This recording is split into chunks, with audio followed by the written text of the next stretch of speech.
السلام علیکم ورحمۃ اللہ وبرکاتہ۔ کیا حال ہے سب کا؟ نحمده ونصلی علی رسولہ الکریم، اما بعد فاعوذ باللہ من الشیطان الرجیم، بسم اللہ الرحمن الرحیم، رب اشرح لی صدری ویسر لی امری واحلل عقدۃ من لسانی یفقہوا قولی۔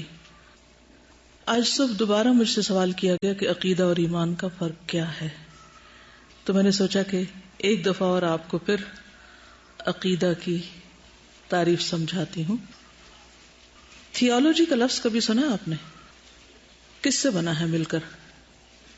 تھیو اور اولوجی۔ تھیو کس کو کہتے ہیں؟ تھیو کیا ہے؟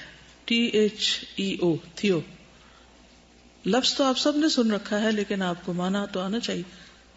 گاڈ، یس۔ تھیو کہتے ہیں گاڈ کو، اور اولوجی کس کو کہتے ہیں؟ Science, studies, science. عقیدہ کو انگریزی میں تھیولوجی کہتے ہیں، study of the nature of God اور دیگر religious beliefs. Nature of God کیا ہے کسی خاص مذہب کے اندر، اور ان کے باقی بلیفز کیا ہیں، اس سائنس کو تھیولوجی کہتے ہیں، کہ what to believe and what not, یا پھر what we believe about God and other related things in our religion. عقدہ سے ٹو ٹائی ڈاؤن، ناٹ لگانا، عقید اور عقید سے عقیدہ، سہولت کے لیے، کیونکہ عربی زبان میں صرف لکھی ہوئی چیز کی اہمیت نہیں، عرب اس معاملے میں بہت کانشیس ہیں کہ کوئی لفظ بولا کیسے جاتا ہے اور اس کی ساؤنڈ کیسے ہوتی، ہاؤ اٹ ساؤنڈز، آپ کے کانوں پہ کتنا ہلکا یا بھاری ہے۔ یہ عربی زبان کی ایسی خصوصیت ہے جو دوسری زبانوں میں نہیں ہے۔ اللہ تعالیٰ نے اسی لیے قرآن مجید اس زبان میں نازل کیا، کیونکہ قرآن مجید اللہ کا کلام ہے۔ ہو سکتا ہے آپ کے ذہن میں آتا ہو کہ پھر اس کو کتاب کیوں کہا جاتا ہے؟ تو کتاب کا لازمی معنی لکھی ہوئی چیز نہیں، کتاب کا لفظ ہے وہ کاف تا با سے ہے، کتبن کا معنی ہوتا ہے جمع کرنا، حروف کو جمع کر کے الفاظ بنے، الفاظ کو جمع کر کے جملے بنے، سینٹینسز۔ تو سینٹینسز یا آیات جو ہیں ان سے مل کے صورتیں اور پھر پورا قرآن مجید۔ تو جب ہم کتاب و سنت کہتے تو اس سے مراد، کتاب سے مراد is not some particular book, written form کی بک، یعنی کتاب کا لفظ کلام کے لیے بھی آ سکتا ہے، ٹھیک ہے؟ تو کلام میں خوبصورتی کیا ہوتی ہے کہ وہ انسان کو نہ صرف یہ کہ بات سمجھنے میں زیادہ مدد دیتا ہے، بلکہ انسان کی روح پہ ہلکا بھی بہت ہوتا ہے۔ یہی باتیں جس وقت میں بول رہی ہوں اگر آپ کو میں لکھ کر دوں اور آپ خود اپنی آنکھوں سے ان کو پڑھنے لگیں تو شاید اس طرح نہ سمجھ سکیں۔ تو اس میں بڑی حکمت ہے کہ اللہ تعالیٰ نے ہمارے لیے ہدایات تحریری شکل میں نہیں بلکہ کلام کی شکل میں اتاری۔ اللہ کے رسول صلی اللہ علیہ وسلم کے پاس کون آتے تھے؟ جبریل علیہ السلام، اور وہ لکھی ہوئی چیز نہیں لاتے تھے، پڑھ کے سناتے تھے، پھر آپ آگے اس کو پڑھ کے سناتے تھے، اور پھر آج تک ہمارے پاس کس طریقے سے پہنچ رہا ہے؟ صرف لکھی ہوئی شکل میں نہیں بلکہ پڑھی ہوئی شکل، یعنی کہ پڑھ کے سناتے ہیں استاد۔ جو اجازت لی جاتی ہے اس میں شاگرد کو سنانا ہوتا ہے، اور جب تک وہ سنا کے اپنی ساؤنڈز اور مخارج اور یہ تمام چیزوں کا ثبوت نہ دے دے، اس کو لائسنس نہیں ملتا آگے پڑھانے کا۔ بہرحال اب بات یہ ہے کہ ہم عقیدہ کو عقیدہ کیوں کہتے ہیں، اس پر کافی تفصیل سے بات ہو چکی ہے کہ عقیدہ اگر ایک گرہ ہے تو پھر یہ گرہ ہمیں کس سے باندھ رہی ہے؟ ہمارے دین سے، کیونکہ گرہ دو چیزوں میں لگتی ہے، یعنی ہر وہ چیز جو آپ کو آپ کے دین سے باندھتی، جو آپ کو مسلمان بناتی، یعنی وہ اعتقادات، وہ بلیفز، وہ کریڈز جو آپ کو آپ کے دین کے ساتھ، whatever your religion is, اس کے ساتھ باندھتے ہیں۔ اب بات یہ ہے کہ عقیدہ کا لفظ قرآن و سنت میں آپ کو کہیں نہیں ملے گا. جیسے آپ کو تفسیر کا لفظ جس سینس میں اب استعمال ہوتا ہے قرآن مجید کی تفسیر، یا مصطلح الحدیث، یا اور بہت سی چیزیں، تو یہ ساری چیزیں بعد میں وجود میں آئی ہیں. یعنی یہ جو نام دیے گئے ہیں مختلف علوم کو دوسروں سے ڈفرینشیٹ کرنے کے لیے، یہ بعد کی پیداوار ہے. تو عقیدہ کا لفظ بھی بعد میں وجود میں آیا ہے. جیسے اور بہت سی سائنسز، حدیث سائنسز جو ہیں، علوم الحدیث جو ہیں، یہ نبی صلی اللہ علیہ وسلم کے زمانے میں نہیں تھی، یا علوم القرآن اس وقت نہیں پڑھایا جاتا تھا، لیکن آج ایز اے سبجیکٹ اس کو پڑھایا جاتا ہے. کیوں؟ کس لیے؟ آپ کیوں پڑھتے ہیں یہ سبجیکٹس؟ مثلا تجوید، حضور صلی اللہ علیہ وسلم کے زمانے میں کوئی لفظ تجوید ہوتا تھا؟ نہیں ہوتا تھا. تو پھر آج آپ تجوید کیوں پڑھتے ہیں؟ بدعت نہیں؟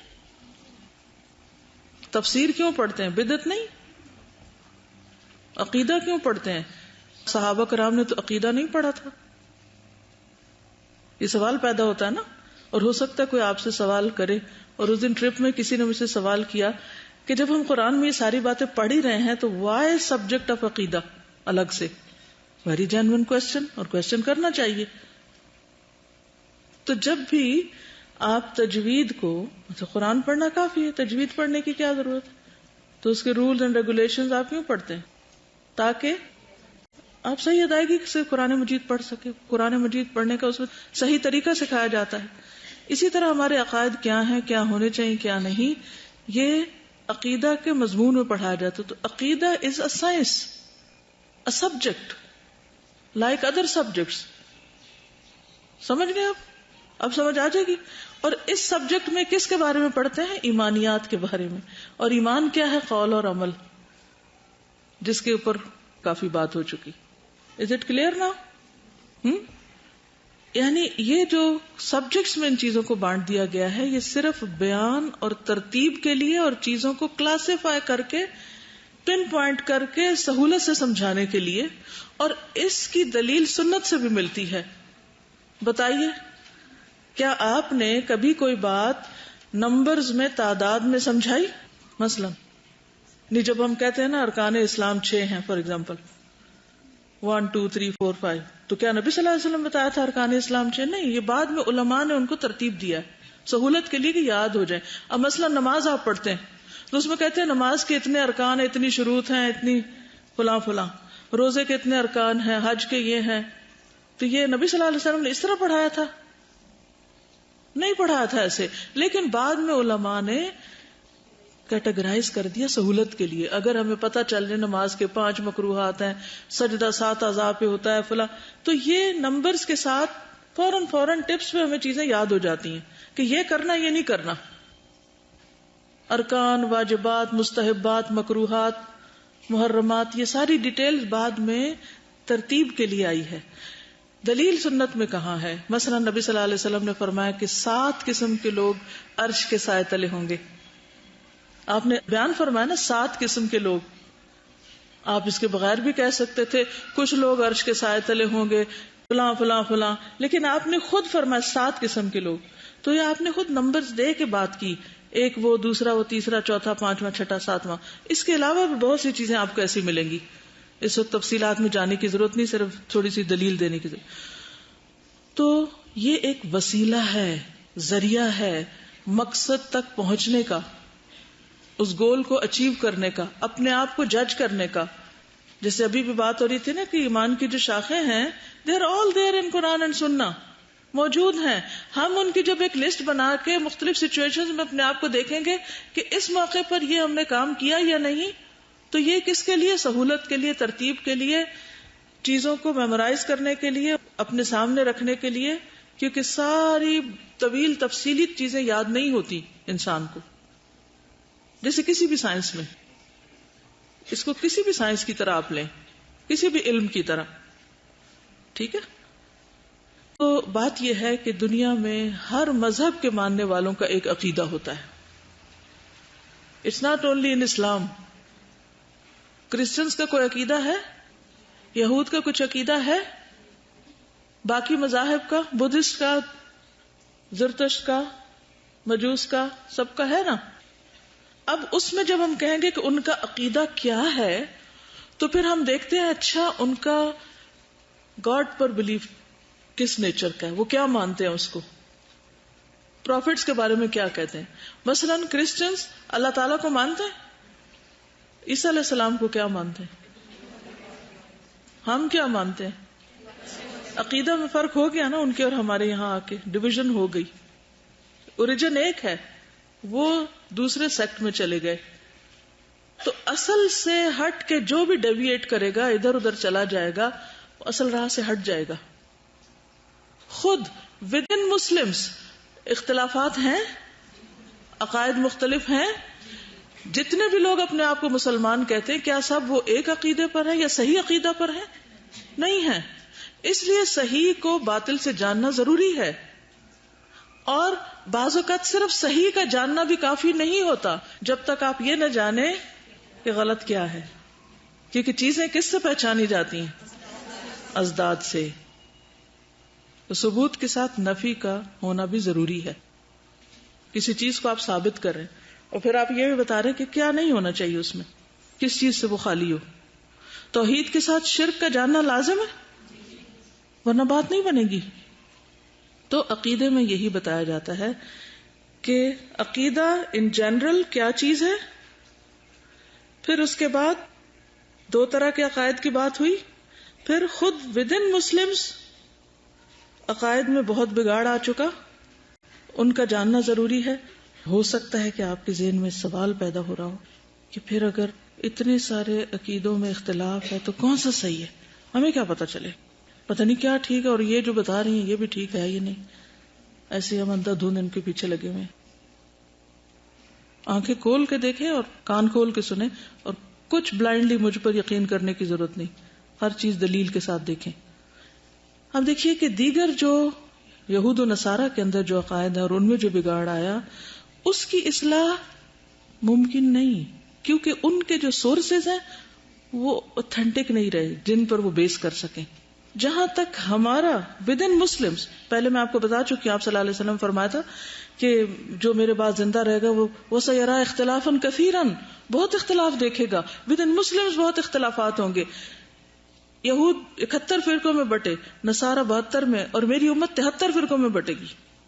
ایسا نہیں کہ اس میں بگاڑ نہیں آئے گا، اس میں بھی بگاڑ آئے گا. اور ان میں سے صرف ایک ہوگا جو صحیح راستے پر ہوگا. کیا ہماری ضرورت ہے کہ اس ایک صحیح کو جانیں، اس کو نکال کے دیکھیں وہ کیا ہے اور اس پر قائم ہو، چاہے ہمارے ماں باپ کسی بھی چیز پر ہو؟ ضروری ہے یا نہیں؟ کیونکہ اسی پر نجات ہے. اچھا، اس ایک کو ہم نے جاننا ہے. اس جاننے کا طریقہ کیا ہوگا، وہ کہاں سے ملے گا؟ اللہ سبحانہ وتعالیٰ نے قرآن مجید میں وعدہ کر رکھا ہے، انا نحن نزلنا الذکر وانا لہ لحافظون. ہم نے ذکر اتارا ہے، ہم اس کی حفاظت کریں گے. ہمارے پاس کتاب اور سنت محفوظ شکل میں موجود ہے، خالص صاف ستھرے چشمے جس پانی میں کوئی شک ہے ہی نہیں. اس لیے جب کسی چیز کو دیکھنا ہو تو کہاں جا کر دیکھیں کہ صحیح ہے یا نہیں؟ دلائل کہاں سے لیں؟ قرآن و سنت سے. اب قرآن و سنت آپ پڑھ رہے ہیں، الحمدللہ قرآن کی تفسیر بھی پڑھی آپ نے، حدیث کورس بھی کچھ لوگوں نے کیا، کچھ کریں گے.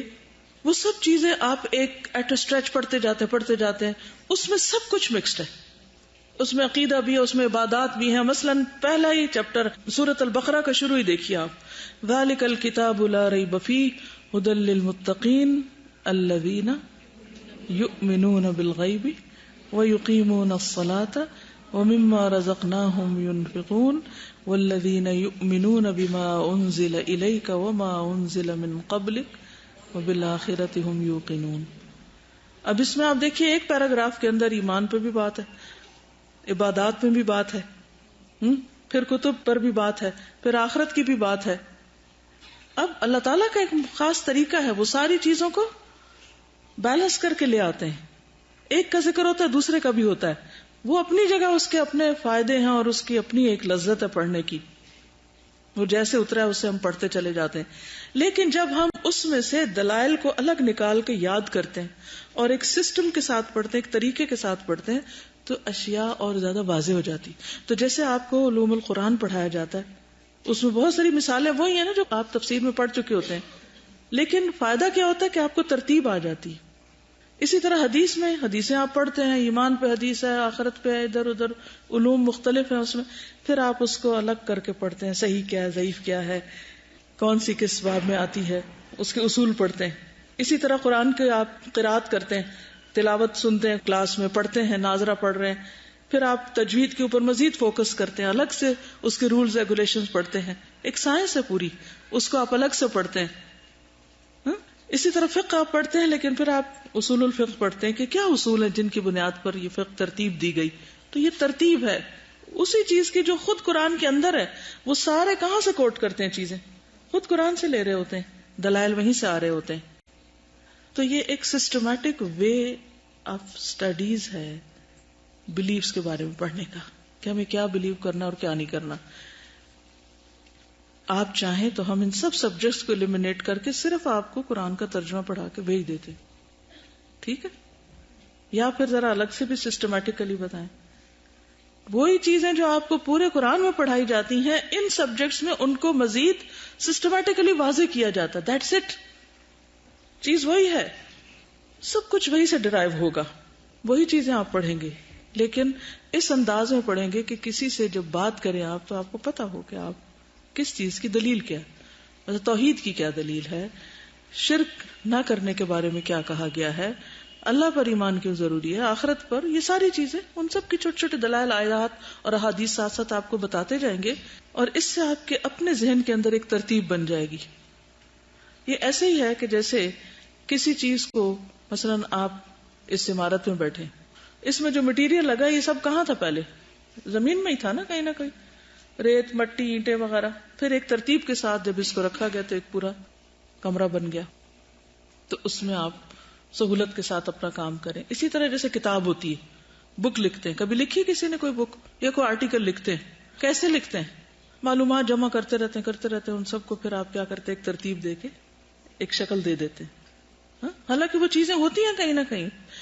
ایک جگہ ایک سبجیکٹ کی ایک چیز کو لا کے پڑھانے کا ایک اور فائدہ ہوتا ہے، ایک اور لطف ہوتا ہے، اس سے ایک علم یقینی اور زیادہ بہتر طور پر اس میں اضافہ ہوتا ہے. دوسرا فائدہ یہ ہوتا ہے کہ جو باطل نظریات ہیں ان کی کاٹ کرنی آتی ہے دلیلوں سے. جو 73 فرقے ہیں نا، ان میں سے ایک ایک کو اگر آپ انالائز کرنا شروع کریں تو ان کے اندر اسی قسم کی ڈائیورژنز ہیں. مثلا 99% چیزیں ٹھیک ہے، بعض اوقات صرف ایک ہوتی ہے، لیکن وہ ایک بھی نہیں ہونی چاہیے نا، ہر چیز دلیل کے ساتھ ہونی چاہیے. اب آپ دیکھیے کرسچنز کیا کہتے ہیں حضرت عیسیٰ علیہ السلام کے بارے میں، ثالث و ثلاثہ، تین میں سے ایک ہے. تو اس طرح کی جو ڈیویشنز ہیں، اگر ہم ان سب کے بارے میں نہ بھی ڈیٹیل میں پڑھیں تو نہیں ضرورت، لیکن اگر آپ کسی جگہ پر موجود ہیں اور وہاں لوگ اس قسم کے عقیدے رکھتے ہیں تو ان کو آپ کس طرح سمجھائیں گے کہ آپ یہ جو کہہ رہے ہیں یا سوچ رہے ہیں یہ درست نہیں. آپ کو اپنا عقیدہ قرآن اور سنت سے ہی لینا چاہیے. آپ کو مذاہب کا مطالعہ کرایا جاتا ہے نا ٹو سرٹن ایکسٹینٹ. مطالعہ ادیان جو سبجیکٹ ہے آپ کا، ڈفرنٹ مذاہب کو پڑھایا جاتا ہے نا، کہ مثلا یہود کا کیا عقیدہ ہے، ان میں خدا کا کیا تصور ہے، آخرت کا کیا ہے، عیسائی کیا سوچتے ہیں، فلاں فلاں. اس کا بھی یہی مقصد ہے. وہ سبجیکٹ آپ کو کیوں پڑھایا جاتا ہے کہ تھوڑی سی آپ کو ایک پہچان ہو جائے. پھر اگر آپ کسی جگہ پر مزید کی ضرورت ہے تو وہ تو پوری یونیورسٹیز میں ڈگریز ہوتی ہیں، وہ تو پھر آپ کر سکتے ہیں اپنے شوق سے جو بھی آگے جانا چاہیں. لیکن نبی صلی اللہ علیہ وسلم نے بیسیکلی کیا کیا تھا کہ لوگوں کو جب اللہ کی طرف بلایا تھا تو سیرت میں آپ پڑھ چکے ہیں کہ آپ کا طریقہ کیا ہوتا تھا، کیا کرتے تھے. آپ قرآن پڑھ کر سناتے تھے اور اس سے دلائل لاتے تھے اور لوگوں کو صحیح بات بتاتے تھے. کرنا ہم نے بھی یہی ہے، کیونکہ نور ایک ہے، ظلمات بہت ہیں. اب کس کس ظلمت کو کتنا چھانیں گے؟ ٹھیک، تو اصل کا پتہ ہونا چاہیے. اگر آپ کو صحیح چیز کا خود پتہ ہے، ایک روشنی آتی تو سارے اندھیرے چلے جاتے ہیں. اور اللہ ولی الذین آمنوا یخرجہم من الظلمات الی النور. پھر اللہ کا کام ہے ہدایت دینا، لوگوں کو اندھیرے سے نکال کے روشنی کی طرف لے آئے. یہ ہمارا کام نہیں ہے، ہدایت صرف اللہ دیتا ہے. ٹھیک ہے، تو ان کو بتائیے کہ ہماری جو کتاب ہے وہ کیسے اتری، اور وہ آج 1400 سال میں اس کے مختلف آپ کے پاس دلائل ہونے چاہیے، سائنٹیفک پروفز ہونے چاہیے، ہسٹوریکل پروفز ہونے چاہیے ٹھیک ہے، جب اس لیول پہ آپ بات کریں گے کسی سے تو اس لیول کا آپ کے پاس نالج بھی ہونا چاہیے، اور وہ سب کچھ اویلیبل ہے، آپ پڑھ سکتے ہیں. اگر آپ کو آف ہینڈ یاد نہ بھی ہو تو قرآن مجید سچی کتاب ہے یا نہیں، اس پہ بہت کچھ لکھا جا چکا ہے. قرآن کا جو اعجاز ہے، اعجاز علمی جو ہے، تو کائنات سے پروفس آ سکتے ہیں، ہسٹوریکل پروفس موجود ہیں، اور بہت سی چیزیں جو یہ بتاتے ہیں کہ قرآن بالکل سچی، اوتھینٹک اور محفوظ کتاب ہے. قرآن خود دعویٰ کرتا ہے پہلی آیت میں ذالک الکتاب لا ریب فیہ، دنیا کی کوئی کتاب یہ دعویٰ نہیں کرتی. تو یہ سب باتیں پھر الگ ایک سائنس ہے. اوکے، جیسے میں نے آپ سے کہا نا کہ بعض اوقات 99% باتیں ٹھیک ہوتی ہیں، اور اگر 1% بات کوئی ٹھیک نہ ہو تو اس کو بھی ٹھیک کرنا ضروری ہے.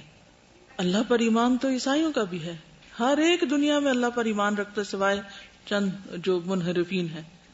تو اسی لیے اب انشاءاللہ آپ کو یہ بتائیں گے کہ اللہ پر ایمان لانے کا مطلب کیا ہے. ابھی آج اگر وقت آپ نے دیا تو توحید پر بات ہوگی، اور اللہ کی ذات میں توحید، اس کی صفات میں، اسماء میں، ربوبیت، الوہیت، اس پہ اب بات ہوگی انشاءاللہ. اور سب قرآن و سنت سے ہی ہوگی، باہر سے نہیں لائیں گے کچھ.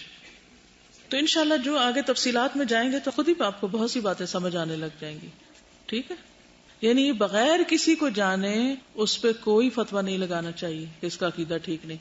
How come? آپ کو کیا پتا ٹھیک ہے یا نہیں؟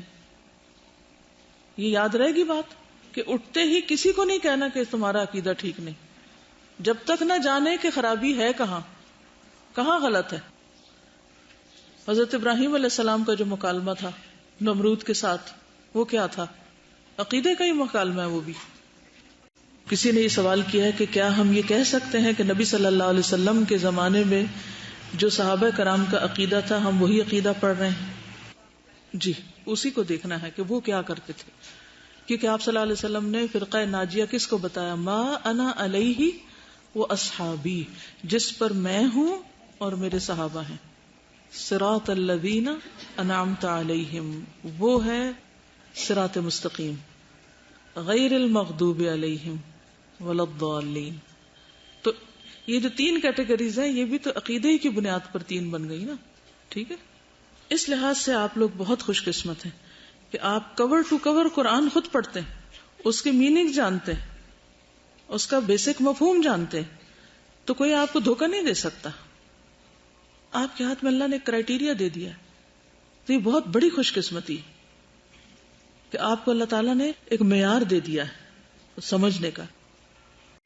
تو چلیے جہاں سے ہم نے چھوڑا تھا وہاں سے شروع کرتے ہیں اور پھر ہم آگے چلیں گے.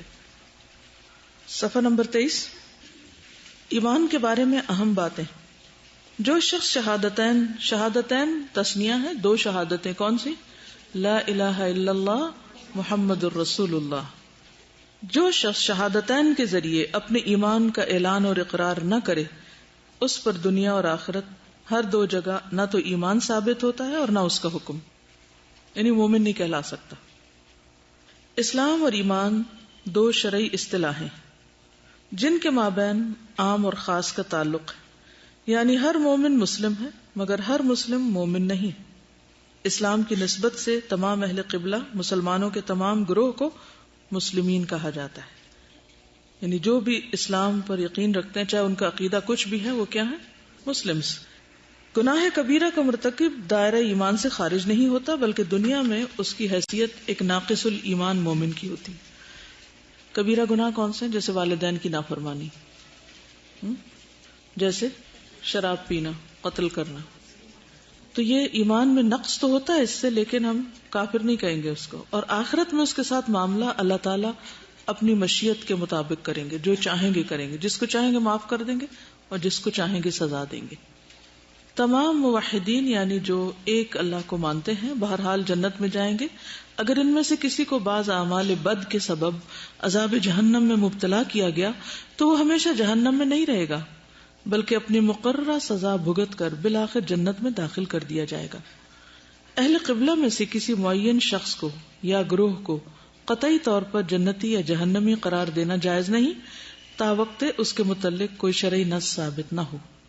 یعنی کسی بھی فرقے کو آپ فتویٰ دے کے کافر نہیں کہیں گے اور نہ ہی اس کو جنتی جہنمی قرار دیں گے جب تک کہ کوئی شرعی نص ہوتا ہے قرآن کی سری آیت یا حدیث کی سری مخالفت میں کوئی شخص اپنا عقیدہ بنائے ہوئے ہو. تکفیر یعنی کسی کو کافر قرار دینا ایک شرعی حکم ہے جو کتاب و سنت کی طرف سے ہی ثابت ہوتا ہے. یعنی ہم اپنے مرضی سے اٹھ کے کسی کو یہ نہیں کہیں گے تم گمراہ اور تم کافر اور تم منافق. لہذا کسی مسلمان کی تکفیر اس کے کسی ایسے قول یا فعل کے باعث کرنا جائز نہیں ہے کہ جس کے کفر ہونے پر کوئی شرعی دلیل نہ ہو. یعنی جب تک قرآن و سنت سے، شرعی کا مطلب ہے یعنی قرآن و سنت میں سے کوئی دلیل جب تک نہ ہو. تکفیر کیا معنی؟ تکفیر کسی کو کافر کہنا ایک نہایت پرخطر اور نازک حکم ہے. کسی مسلمان کی تکفیر میں جلد بازی سے کام نہیں لینا چاہیے. یعنی چھوٹی چھوٹی باتوں پر لوگوں کو کافر نہیں قرار دینا چاہیے. یہ بہت بڑی بات ہے. ٹھیک ہے. ایمان کی اقسام. علامہ شریف جرجانی نے درجات کے اعتبار سے ایمان کی چند اقسام بیان کی ہیں. نمبر 1 ایمان مطبوع. مطبوع کس کو کہتے ہیں؟ طبیعت سے یہ لفظ نکلا ہے، طبع. فرشتوں کا ایمان ہے. ان کا ایمان ان کی طبیعت اور مزاج میں ڈال دیا گیا ہے. مثلا گناہ کی حس نہ ہونا، نہ ان کے اندر خواہشات ہیں نہ شبہات ہیں، وہ پیدا ہی ایمان پر کیے گئے اور اس سے ہٹ نہیں سکتے. اور وہی کچھ کرنا جو انہیں اللہ تعالی کی طرف سے کہا جائے، یعنی طبع علیہ، ان کو سٹیمپ لگا دی گئی. نمبر 2 ایمان معصوم. یہ انبیاء کا ایمان ہے. انبیاء معصوم ہوتے ہیں، وحی الہی کی روشنی میں کام کرتے ہیں، اس لیے ان سے خطا یا غلطی سرزد نہیں ہوتی. اگر ہو بھی جائے تو اللہ تعالیٰ فوراً ان کی اصلاح فرما کر اس خطا کو ان کے نام اعمال سے مٹا کر نیکی میں بدل دیتے ہیں. نمبر 3 ایمان مقبول. مومنوں کا ایمان ہے. ان کے ایمان میں کمی بیشی ہوتی رہتی. اس پر پڑھا تھا. غیر معصوم ہوتے ہیں. غلطی اور گناہ پر شرمندہ ہونے اور توبہ کرنے سے اللہ تعالیٰ انہیں معاف فرما دیتا ہے. نمبر 4 ایمان موقوف.